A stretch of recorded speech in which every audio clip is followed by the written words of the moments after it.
Jean-Baptiste était le prophète qui a préparé le chemin du ministère du Seigneur Jésus, le dernier parmi tous ceux qui ont annoncé la venue du Messie. Par conséquent, il est appelé le Messie Hérald et le dernier des prophètes. Jean-Baptiste est né entre 7 et 4 avant J.C., mais cette information ne signifie pas qu'il est né des années avant que Jésus ne soit né, car la différence entre eux n'était que quelques mois.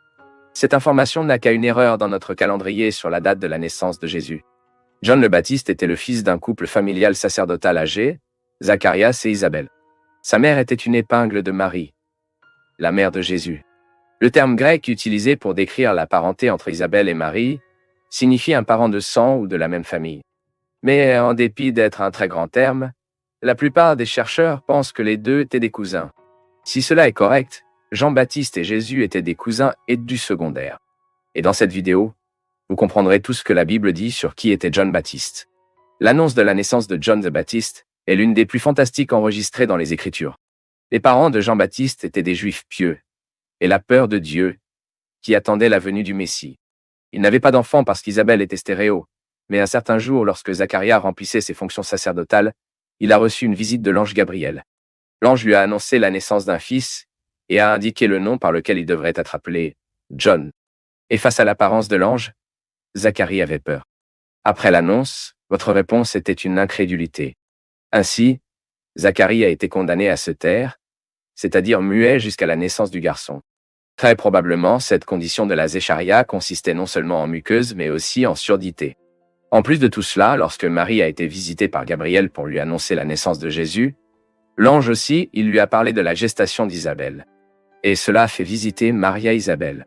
Et à ce moment-là, quand Isabelle a entendu la salutation de Mary, la Bible dit que John le Baptiste a sauté dans son ventre.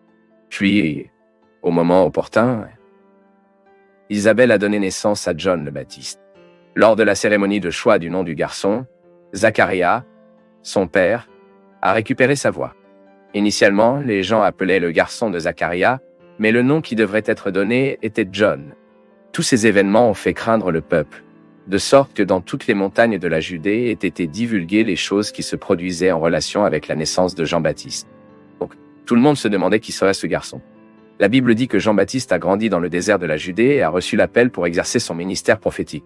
Certains chercheurs ont suggéré que Joao le Baptiste, pendant ses années de formation, a peut-être eu des contacts avec l'essentiel. Les tests ont formé un groupe séparatiste juif qui a strictement observé la loi. Ce groupe vivait généralement dans des communautés désertées du désert. Mais en tout cas, la vérité, c'était une expérience spirituelle complètement différente. Ça a fait de influence antérieure. Et dès qu'il a commencé son ministère prophétique, Jean-Baptiste a commencé à être grandement reconnu comme le prédicateur du repentir. Ainsi, dès qu'un grand nombre de Juifs se sont rassemblés pour l'entendre, le message de Jean le Baptiste était difficile mais nécessaire. Il s'est radicalement positionné contre les normes juives et a condamné les pharisiens et les chefs religieux de la nation comme une race de vipères. Pour João Batista, soyez juste un descendant d'Abraham, ce n'était pas suffisant. Un nouveau départ était nécessaire, un véritable regret. Ainsi, beaucoup l'ont reçu sur le Jordan River, le baptême du repentir, pour confesser leurs péchés. C'est pourquoi il est devenu connu sous le nom de John le Baptiste. Dans son message, Jean-Baptiste a convoqué un résidu fidèle parmi le peuple juif. Et avec un regret sincère, ce reste devrait être prêt à recevoir l'arrivée de quelqu'un beaucoup plus grand que lui-même. Jean-Baptiste a clairement annoncé qu'il était juste un héros pour le Messie qui était aux portes. John a également averti que pendant qu'il baptisait avec de l'eau, quelqu'un qui viendrait après lui baptiserait avec un Saint-Esprit et un feu. Il n'y aurait pas de terrain d'entente.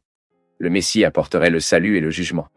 La gravité et l'urgence du message de Jean le Baptiste peuvent être notées dans sa prédication quand il a dit « Et maintenant la hache est maintenant mise à la racine des arbres. Chaque arbre qui ne produit pas de bons fruits est coupé et jeté dans le feu. » Bien sûr, le message était entièrement conformément à quelqu'un qui avait été choisi par Dieu pour préparer le chemin de celui qui, dans sa main, a l'appel pour nettoyer le mince et séparer le blé dans la grange et brûler la paille avec un feu inextingué. En effet, le message du dernier prophète avant le Messie ne pouvait pas être différent. Jean-Baptiste a exercé son ministère dans le désert de Judée, Samarie et Énome, près de Salim. Probablement sa période active était courte, mais elle était assez intense. Il a passé ses dernières années dans la région de Péréia, qui appartenait à la tétrarchie des Antipas d'Hérode.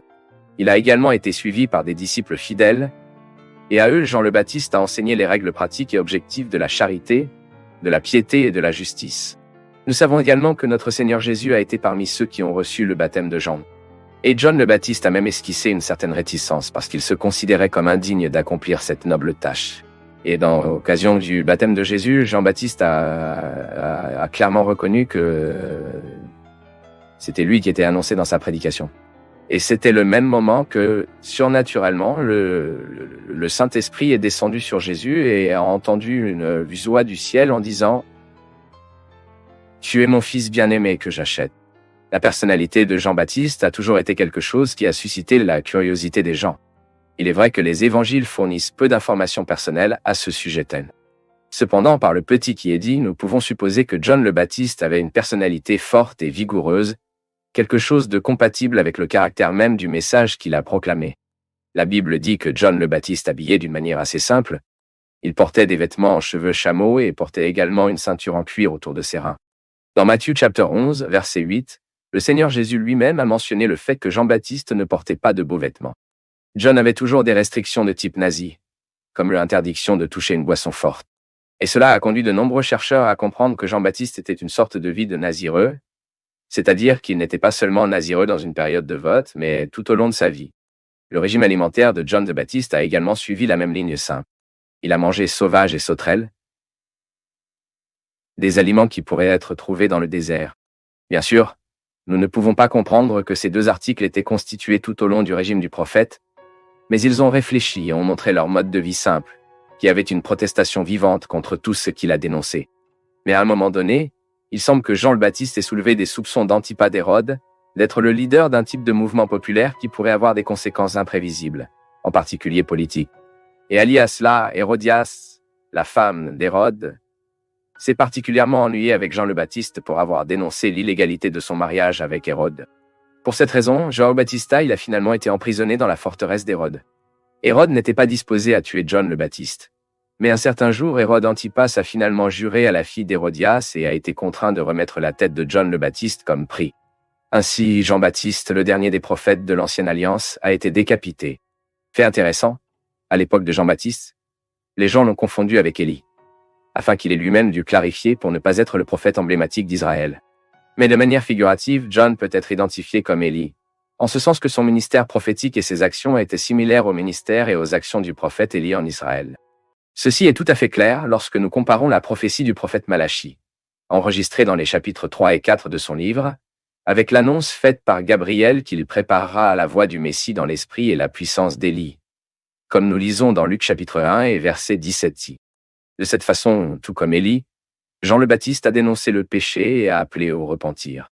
Par conséquent, le mode caractéristique du ministère prophétique d'Élie a également été révélé dans le ministère de Jean-Baptiste. Et en bref, nous pouvons trouver une bonne description de qui était vraiment John le Baptiste dans sa propre prédication, quand il a dit « Je suis la voix de ceux qui pleurent dans le désert. Moi le chemin du Seigneur ». Et quand celui à qui John le Baptiste a annoncé, ces paroles ont révélé son identité. C'est l'agneau de Dieu qui enlève le péché du monde. Il est nécessaire de croître et que je diminue.